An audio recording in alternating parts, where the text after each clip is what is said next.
बिस्मिल्लाहिर्रहमानिर्रहीम, अस्सलाम वालेकुम वरहमतुल्लाहि वबरकातुहू।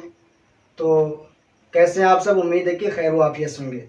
इससे पहले वाले सबक में आपने समझा था लेटर, वर्ड और सेंटेंस। लेटर किसे कहते हैं, वर्ड किसे कहते हैं और सेंटेंस किसे कहते हैं। और आज हम जानेंगे लेटर के प्रकार कितने हैं, लेटर की किस्में कितने हैं। लेटर वही जिसको आपने हर्फ समझा था उर्दू में, वही लेटर।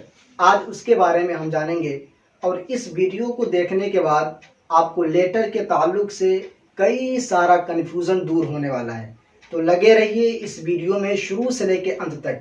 एक सेकंड भी आपको स्किप नहीं करना है, वरना बहुत सारी बातें आपके जहन से निकल जाएंगी और फिर बाद में आप कहेंगे कि हमने समझा नहीं, तो ये नहीं हुआ तो वो नहीं हुआ। शुरू से लेके बिल्कुल अंत तक लगे रहिए और एक एक चीज़ देखिए कि मैं क्या बता रहा हूँ और आपने क्या जाना था और क्या आपने सही जाना था और यहाँ पे क्या चीज़ें बतलाई जा रही हैं।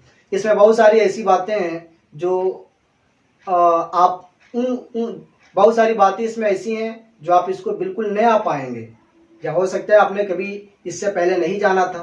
तो लगे रहिए इसके साथ और देखिए।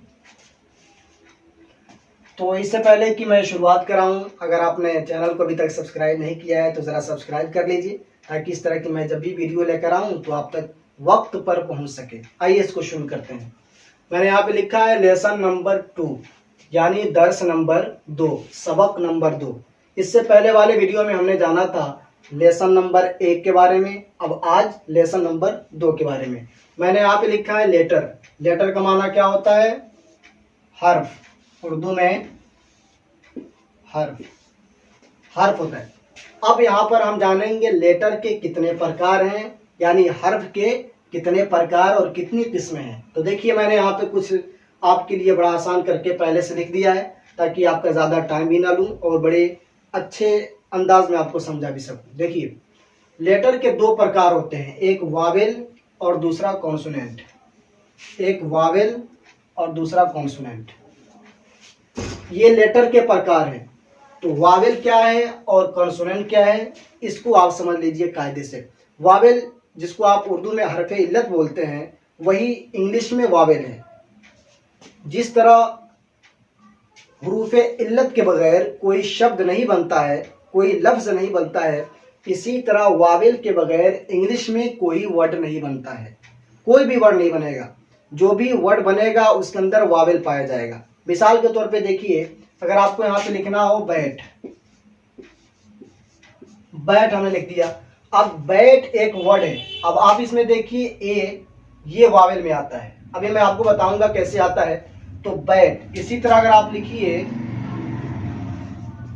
कैट, तो इसमें भी देखिए ए वावेल का आया हुआ है। यानी जो भी वर्ड लिखेंगे आप इंग्लिश में, तो ऐसा हो नहीं सकता कि उसमें वावेल ना पाया जाए। हर वर्ड में वावेल का कोई ना कोई एक लेटर जरूर पाया जाएगा। अब बात यहाँ पे आती है कि वावेल कितने होते हैं, कैसे जानेंगे कि कौन सा वावेल कहाँ आया है, कैसे कौन नहीं आया है। तो वावेल होते हैं 5, यहाँ पे मैंने लिख के रखा है 5 है। ए, ई, आई, ओ, यू, इन 5 को इंग्लिश में बोलते हैं वावेल्स और उर्दू में हरूफे इल्लत। इनको आप रट लीजिए, ए, ई, आई, ओ, यू, यही हमारे हरूफे इल्लत और वावेल्स हैं। और इसके अलावा बाकी जितने भी इंग्लिश में आएंगे, बी, सी, डी, एफ, जी, एच करके जो भी आएगा, इसको छोड़ करके उसको हम कॉन्सोनेंट बोलते हैं। तो ये वावेल्स हैं और ये कॉन्सोनेंट्स हैं।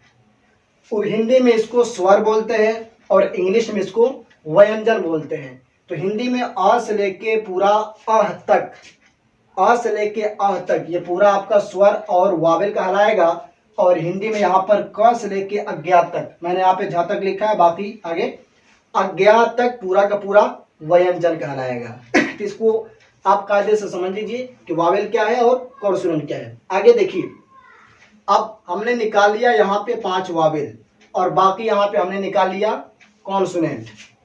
अब दोनों का यूज क्या होता है और दोनों का इस्तेमाल का तरीका क्या होता है, इसको हम जरा सीखेंगे। देखिए जैसे आपको लिखना हो एक उल्लू, एक उल्लू, तो यहाँ पे अगर आप अंग्रेजी बनाएंगे तो यहाँ पे आप एक के लिए बनाते हैं ए माने एक, ए मीन्स एक होता है। तो यहाँ पे आप लिखते ए आउल, ए आउल लिखते, लेकिन यहाँ पर ग्रामेटिकली यानी ग्रामर के रूप से यहाँ पर ए नहीं रहेगा बल्कि एन रहेगा। एन क्यों रहेगा? इसलिए कि इंग्लिश का ग्रामर है, जब भी ऐसा वर्ड आ जाए जिसके शुरू में जिसके पहले का जो लेटर हो वावेल से शुरू हो, यानी इनमें से कोई एक लेटर यहाँ पर आ जाए तो उससे पहले अगर हमें कोई या एक का तर्जुमा करना है तो वहां पर हम क्या लगाएंगे? एन लगाएंगे। एन, इसको बोलते हैं एन। एन एन हम लगाते हैं। इसी तरह कोई भी इस तरह का वर्ड आए, कोई भी इस तरह का वर्ड आए जिसके शुरू में का जो लेटर हो वो वावेल से शुरू हो, यानी इन पांचों में से किसी एक से शुरू हो, तो वहां पर हम कोई या एक का तर्जुमा करने के लिए ए नहीं लगाएंगे बल्कि एन लगाएंगे। तो जैसे एक उल्लू, कोई बोले आपसे कि एक उल्लू का इंग्लिश बनाइए, तो आप ए आउल नहीं कहेंगे बल्कि एन आउल कहेंगे। क्यों? कि हमारा सबसे पहला लेटर वावेल में से पाया जा रहा है, तो वहां पे हम क्या कहेंगे? N owl. इसी तरह कॉन्सोनेंट की बात करते हैं। कॉन्सोनेंट को हम समझते हैं, जैसे आपसे कोई बोले कि आप एक बिल्ली, इसका अंग्रेजी बनाइए, तो आप क्या बनाएंगे? एक के लिए ए लगाते हैं और बिल्ली के लिए कैट, यहाँ पे लिखेंगे ए कैट।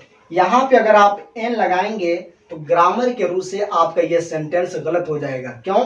क्योंकि हमारा यहाँ पर पहला लेटर वावेल में से नहीं बल्कि कॉन्सोनेंट्स में से है, और जब भी कॉन्सोनेंट का कोई भी लेटर वर्ड के पहले आएगा तो वहां पर कोई या एक का तर्जुमा करने के लिए हम ए लगाएंगे, एन नहीं लगाएंगे। इस रूल को आप बिल्कुल बढ़िया से समझ लीजिए। वावेल का कोई लेटर पहले आए तो वहां पर कोई या एक का तर्जुमा के लिए हम एन लगाएंगे, और अगर कॉन्सोनेंट का कोई लेटर पहले आए तो वहां पर कोई या एक के तर्जुमा के लिए हम ए लगाएंगे। इसीलिए मैंने यहाँ पर एक बिल्ली के लिए ए कैट लगाया है और यहाँ पर एक उल्लू के लिए एन आउल लगाया है। मुझे उम्मीद है कि आपने इसको समझ लिया होगा।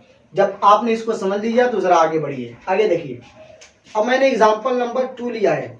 एक महाविद्यालय, महाविद्यालय जामिया यूनिवर्सिटी को बोलते हैं, बहुत बड़े स्कूल को बोलते हैं महाविद्यालय। तो एक महाविद्यालय, इसको आप कैसे बनाएंगे? चलिए मैं आपसे पूछता हूँ, एक महाविद्यालय की अंग्रेजी बनाइए।